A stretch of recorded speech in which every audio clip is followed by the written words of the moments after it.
பொள்ளாச்சியில் நடந்த பெண்களுக்கு எதிரான பாலியல் வன்கொடுமை வழக்கில் தீர்ப்பு வந்திருக்கிறது.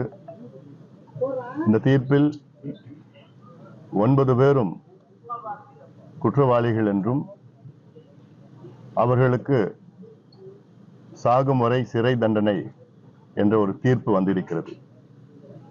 இந்த தீர்ப்பை நாங்கள் வரவேற்கின்றோம்.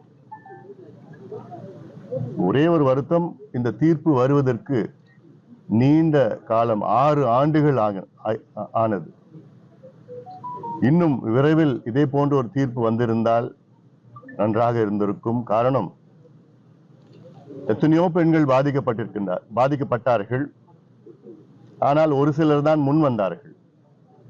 இந்த தீர்ப்புக்கு பிறகு மேலும் பாதிக்கப்பட்ட பெண்கள் எல்லாம் முன் வர வேண்டும். அதே போன்று பாதிக்கப்பட்ட பெண்களுக்கு இழப்பீடு வெறும் மொத்தத்துல 81 லட்சம் கொடுத்து சொல்லியிருக்கிறாங்க. இது போதுமானது கிடையாது. பாதிக்கப்பட்ட ஒவ்வொரு பெண்ணுக்கும், அதாவது மன ரீதியிலே, உடல் ரீதியிலே பாதிக்கப்பட்ட ஒவ்வொரு பெண்ணுக்கும் 1 கோடி ரூபாய் நிதி கொடுக்க வேண்டும், நிதி உதவி கொடுக்க வேண்டும், அரசு கொடுக்கணும். இதுல ஏன் இவ்வளவு தாமதம்னா, இது போன்ற வழக்குகளுக்கு சிறப்பு நீதிமன்றம் கிடையாது.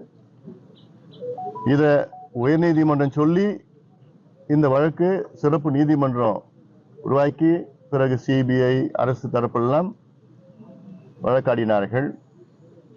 ஆக தாமதமாக வந்த தீர்ப்பு. ஆனாலும் இந்த தீர்ப்பை முழுமையாக நாங்கள் வரவேற்கின்றோம். இது மற்றவர்கள் பெண்களுக்கு எதிரான பாலியல் வன்கொடுமைகளோ எந்த ஒரு அச்சுறுத்தலோ ஈடுபடக்கூடாது என்று இந்த தீர்ப்பு தெளிவாக சொல்கிறது. தமிழக அரசு